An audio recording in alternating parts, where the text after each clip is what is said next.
This is version 2 of the IRIS CCD DevTools, which we're now calling the IRIS Interoperability DevTools because it includes FHIR messages as well as CCDs for testing.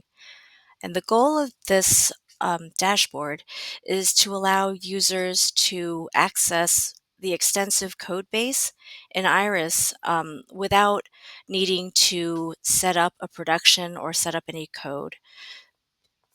So the XPath evaluator is used to test XPaths.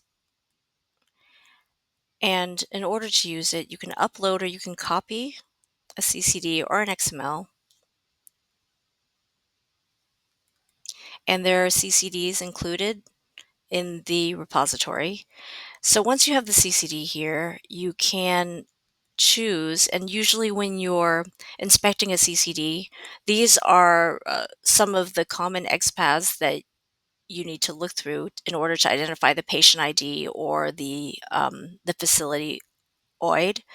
And so if you select an XPath, you can then click Submit. And what it will do is it'll send it into the backend IRIS and run it against the IRIS XPath evaluator. So the power of this is you get to see what the XPath would be when evaluated by IRIS's libraries versus trying to use an XPath tool outside of IRIS and not knowing the exact results that you're going to get in IRIS. So that first result, there was nothing found at the first XPath. And so we can kind of look through, and the code base has a priority of where it looks for the facility IDs. And so this is numbered according to that. So you can test and see where in your sample CCD you're finding the facility ID. And so finally, in this fourth value right here, it evaluates to this value here. You can also, if you're testing out an XPath, you're trying to locate things, you can type or copy another XPath into this window and then click Submit and then test it out and find the value right there. The CCD to SDA transforms allows you to test one of your sample CCDs against the code base that's in IRIS. And so there are multiple kind of main transformations, and it's based on the CCD version that you have. So the most recent is CCDA version 2.1. So I'm going to select that. And then here in this window, once again, you can paste or you can upload a CCD from a file, and there are CCDs included in the repository. The viewer you can use to do a pretty print version of the CCD. And so that allows you to collapse and scroll and see some color coding. If you're inspecting the CCD and trying to view it, it's a little easier than just seeing the text. And then when you click Submit, it's going to submit this into the backend IRIS code base, and it runs what I call just the vanilla transformation, and it'll give you the resulting SDA content. And so this is the SDA that will get generated from that CCD without any customization at all. And so you can view that. And similarly, it's an XML. So you can click on Viewer and it'll give a slightly more pretty printed view so you can locate the SDA in there. Now, with this window, a common thing that you need to do when you're developing is test out if you were to change a certain part of the CCD, would it then show up in the SDA in a certain way? So if you switch from the viewer back to the raw text, you can change the values inside the CCD. So I'm going to try to find just something easy that we can locate. And so here's the patient name. And so I'm going to go ahead and change this name right here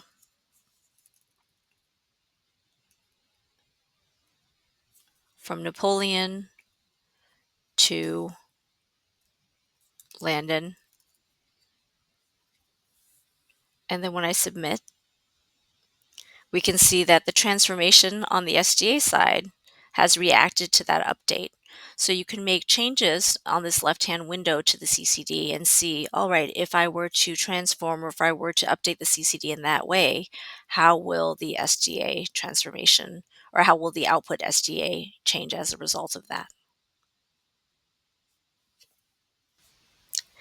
The XSL template tester is used to test single templates. Typically, when you are transforming a CCD, you're actually doing just small pinpoint modifications to the CCD so that it will align with the SDA transformation codebase.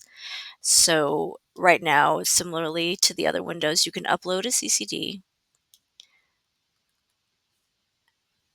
and over here, this is the template to be tested. Instead of actually having to write or include an entire XSLT file, you only need to include the template that you want to test. And so it is only transforming that specific part of the CCD. Right now, with nothing there, I'll go ahead and click Submit. Oh, there's no input yet. I'll add an input here. And so what this is doing is it is searching for the medication section, and it's doing nothing. So it is just going to remove the medication section. So if we look here on the input document with the viewer, it becomes a little easier to search through. So if we look at the medication section, it's right here and it has this template value and the root with this value right here. And so what we're doing in the template we're trying to test is we're going to locate that template ID with that root value. And when we find it, we want to just do nothing, which means on the output, we're trying to remove the medication section. So when you click Submit here, gives us, this time it's not creating an SDA, it's creating another CCD, because most of the work that you do is actually take a CCD and transform it to another CCD, sort of pre-process it. So it will then drop into the CCD to SDA transformation as the next step. So if I just go to the viewer, so if we look here and search for medication, right? So we see it on this side.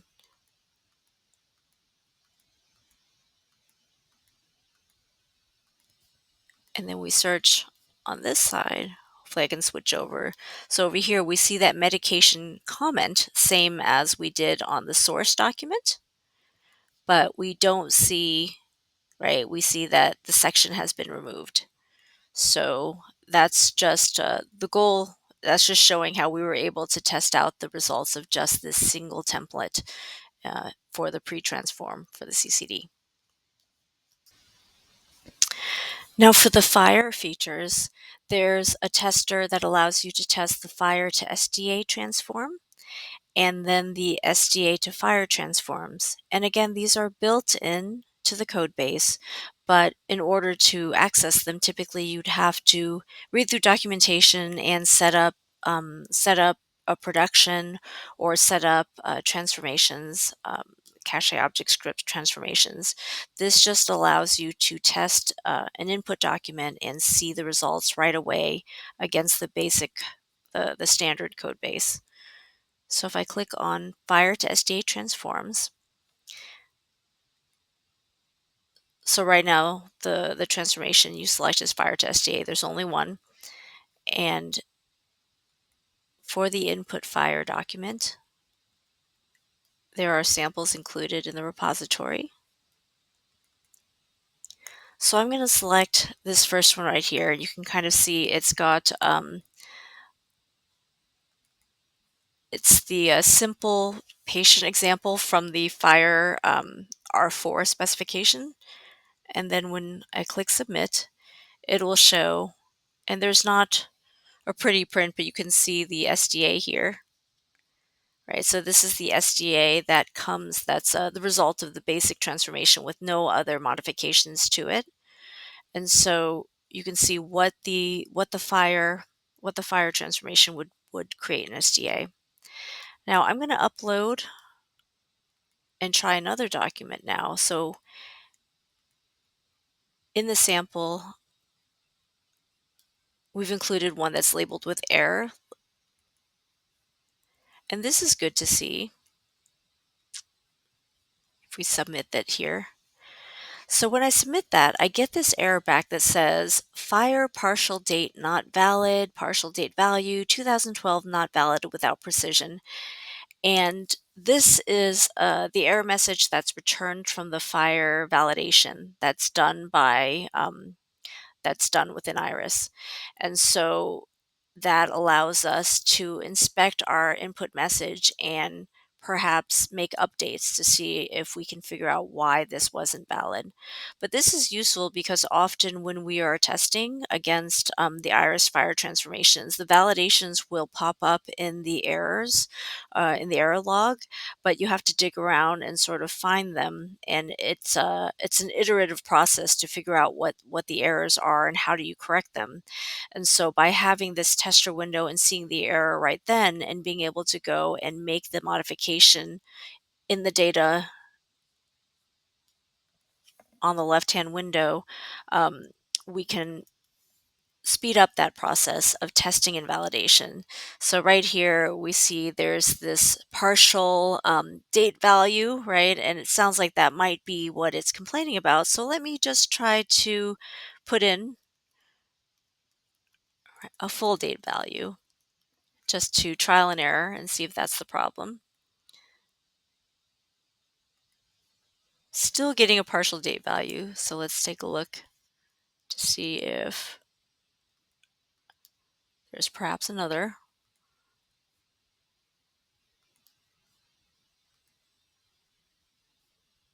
So now it's getting a new error. It seems like I fixed the 2012 issue, but there's another partial date for 2002. So let's hunch that down. So again, it seems like this is not valid, or at least for the FHIR validation that we have loaded here. And so I'll submit again. And after fixing those two dates, it's able to generate an SDA. So much faster than having to run it through production and look in the back end for the error logs. I was able to see the errors right away, make some trial and error fixes, and figure out what it took to consume that FHIR document.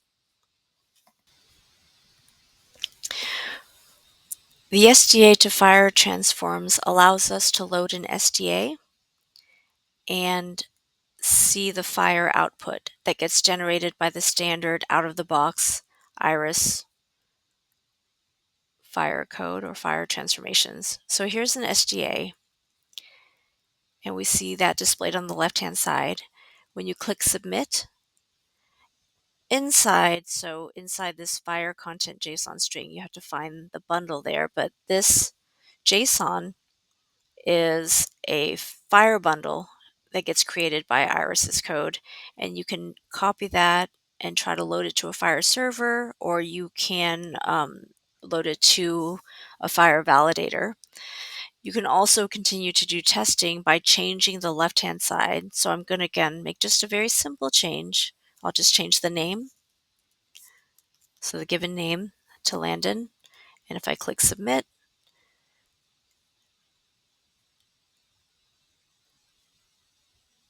make sure it's changed. And so on this side,